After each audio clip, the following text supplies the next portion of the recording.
Good morning students. बेटा आज हम पढ़ने वाले हैं कोफैक्टर और बायोमोलिक्यूल्स का हमारा लास्ट का टॉपिक है कोफैक्टर। तो बेटा कोफैक्टर का मतलब क्या होता है कि जो एंजाइम्स होता है उस एंजाइम्स के दो पार्ट होते हैं, ठीक है। एक होता है प्रोटीन पार्ट और दूसरा होता है नॉन प्रोटीन पार्ट।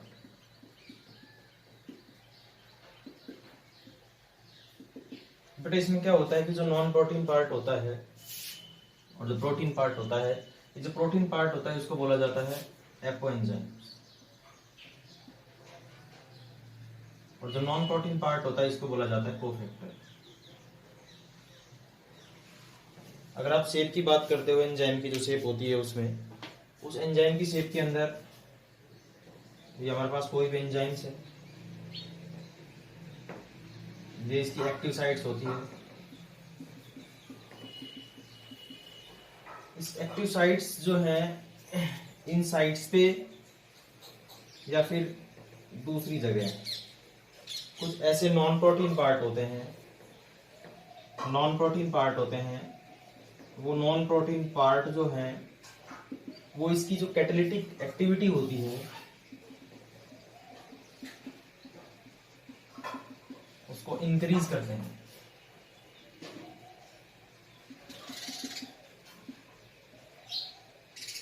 और उन नॉन प्रोटीन पार्ट को हम क्या बोलते हैं, कोफैक्टर बोलते हैं, ठीक है। तो क्या बोला है कि जो एंजाइम्स होता है उस एंजाइम्स के अंदर दो पार्ट होते हैं, एक प्रोटीन पार्ट, दूसरा नॉन प्रोटीन पार्ट। जो प्रोटीन पार्ट होता है बेटा उसको एपोएंजाइम बोला जाता है और जो नॉन प्रोटीन पार्ट होता है उसको कोफैक्टर बोला जाता है, ठीक है। ये हमारे पास कोई भी एंजाइम का स्ट्रक्चर है, इस एंजाइम पे ये एक्टिव साइट्स होती हैं। तो क्या है कि जो प्रोटीन पार्ट हो गया, ये वाला पूरा पोर्शन जो ये वाला है, इसको हम क्या बोलते हैं, एपोएंजाइम बोलते हैं। ये प्रोटीन का बना हुआ होता है, ठीक है। और जो दूसरा नॉन प्रोटीन पार्ट जो इसके साथ अटैच्ड है in the form of specific group, उसको हम बेटा क्या बोलते हैं, कोफैक्टर बोलते हैं। को का मतलब बेटा होता है साथ साथ, ठीक है। तो ये क्या करता है कि जो कोफैक्टर होता है ये एंजाइम्स के अंदर जो एपोएंजाइम है उसके साथ रहता है, ठीक है। ये परमानेंटली भी उसके साथ रह सकता है या फिर जब कैटालिटिक रिएक्शंस होती है, एंजाइमेटिक रिएक्शंस होती है, उस ड्यूरेशन भी ये क्या होता है, जो एपोएंजाइम है उसके साथ अटैच रहता है, ठीक है। जैसे केमिकल रिएक्शंस कंप्लीट हो जाती है ये वहां से रिमूव हो जाता है, ठीक है। बेटा जो कोफैक्टर होते हैं वो तीन टाइप के होते हैं। कोफैक्टर जो होते हैं वो तीन टाइप के होते हैं। फर्स्ट जो हमारे पास होता है उसको बेटा बोला जाता है प्रोस्थेटिक ग्रुप।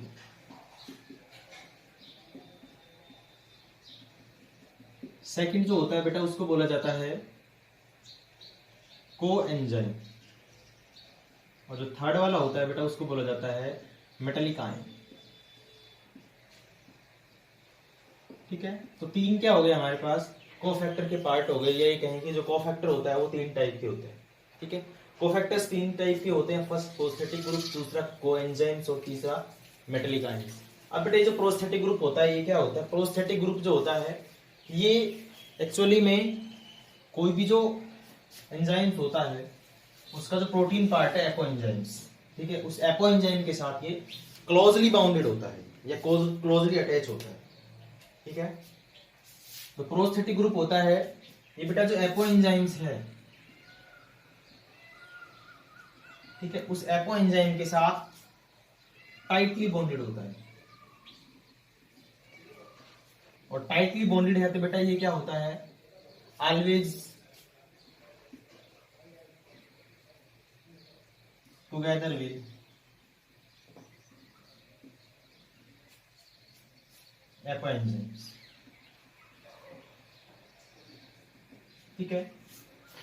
कोफैक्टर जो होते हैं हम बता चुके हैं आपको कि कोफैक्टर जो होता है वो कैटालिटिक एक्टिविटी या एंजाइमेटिक एक्टिविटी जो होती है उसको क्या कर देता है, इंक्रीज कर देता है, ठीक है। अगर हम कोफैक्टर को एंजाइम्स के अंदर से हटा लेते हैं तो बेटा हमारे पास क्या बच गया, एपोएंजाइम्स। और जो एपोएंजाइम्स जो होता है उसकी एक्टिविटी जो होती है वो ज्यादा नहीं होती। जब एक कोफैक्टर के साथ अटैच होता है एपोएंजाइम्स उसी ड्यूरेशन इसकी एक्टिविटी काफी हाई होती है, ठीक है।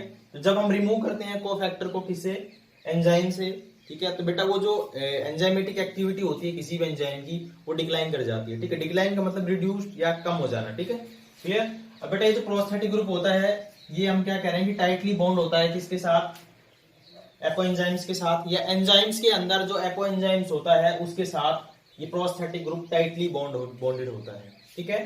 और बेटा जो कोफैक्टर होता है वही, जो कोफैक्टर होता है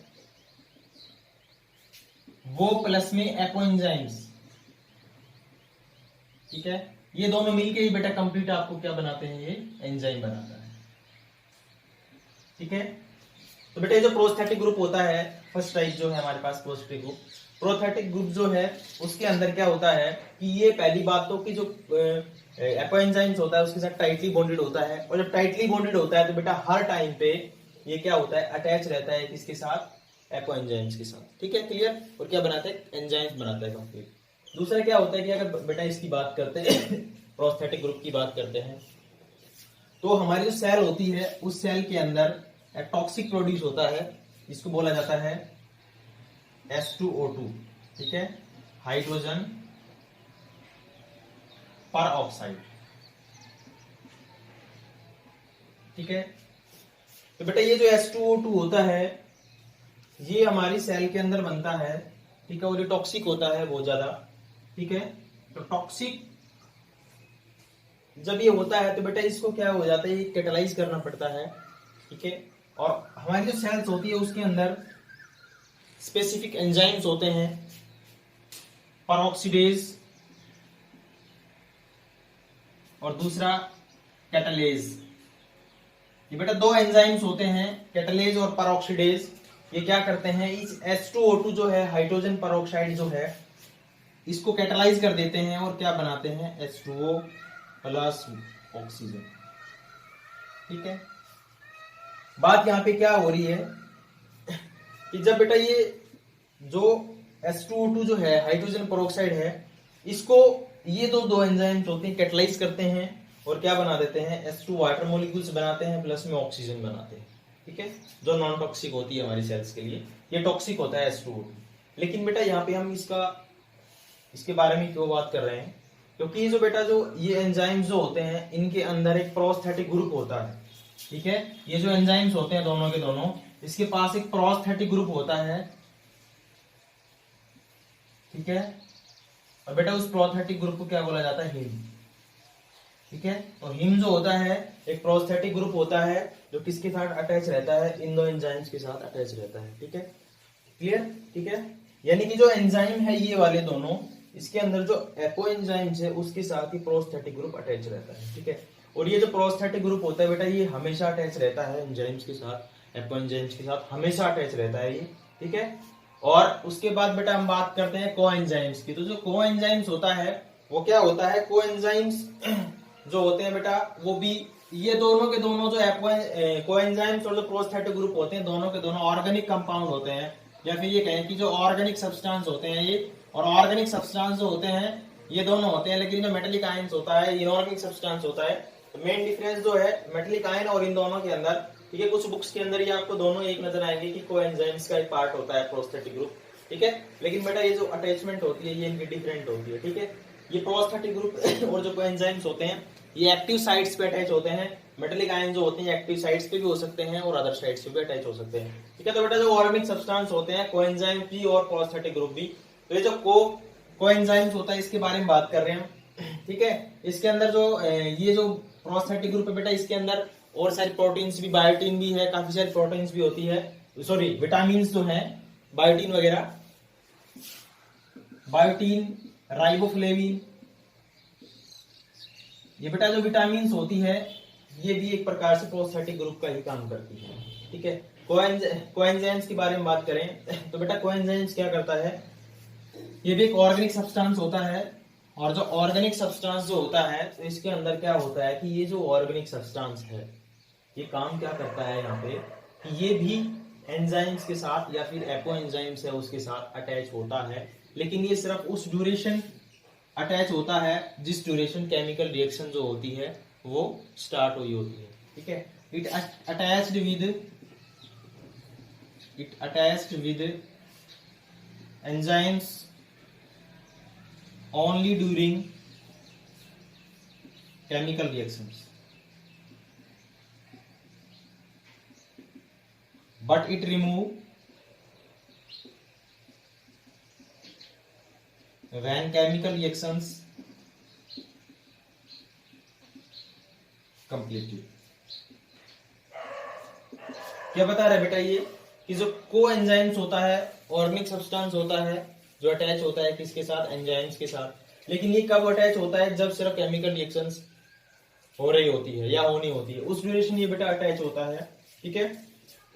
लेकिन ये जैसी केमिकल रिएक्शंस कंप्लीट होगी उसी ड्यूरेशन, उसके बाद ही अपने आप को वहां से रिमूव कर लेता है, ठीक है। अगर हम बेटा बात करते हैं कि जो NAD होता है, NAD और NADPH,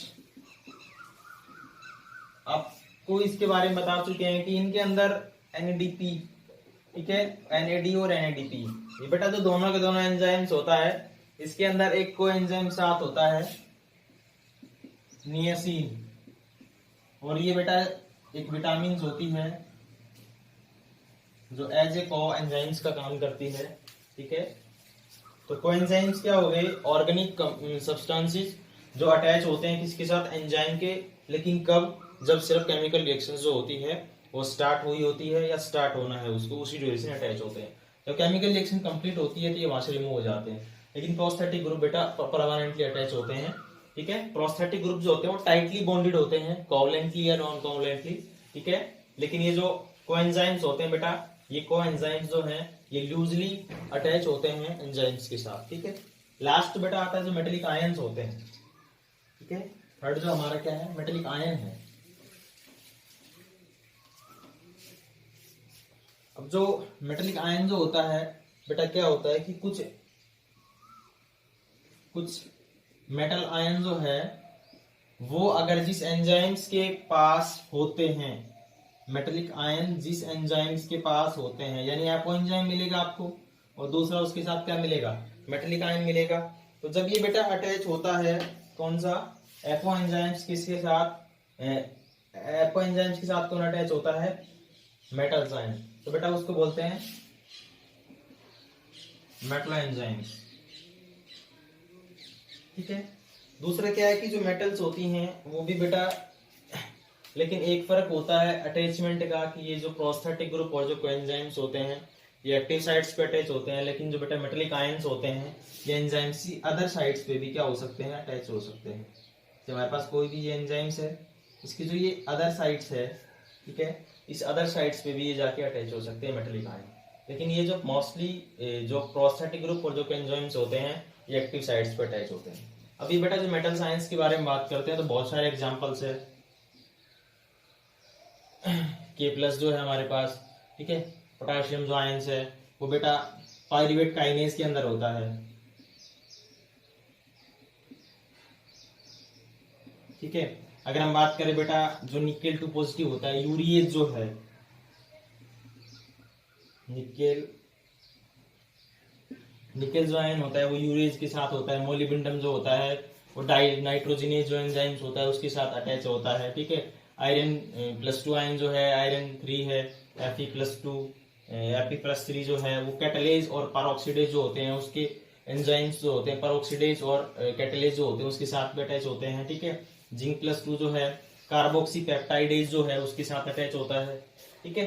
तो बेटा डिफरेंट टाइप के हमारे पास क्या होते हैं, मेटेलिक आयंस होते हैं जो इस मेटल जो एंजाइम्स होते हैं उसकी कैटलिक एक्टिविटी जो है, एंजाइमेटिक एक्टिविटी जो होती है उसको इंक्रीज कर देते हैं, काफी फास्ट कर देते हैं, ठीक है। और जब ये अगर इसको हम रिमूव करते हैं तो बेटा वो जो कैटलिटिक एक्टिविटी होती है, एंजाइमेटिक एक्टिविटी होती है वो डिक्लाइन कर जाती है, ठीक है। तो बेटा ये था हमारे पास कोफैक्टर के बारे में, ठीक है। और कोफैक्टर एक प्रकार से को का मतलब जो साथ साथ रहता है, तो ये जो एंजाइम्स जो होते हैं उसके साथ रहते हैं, ठीक है। Thanks for today.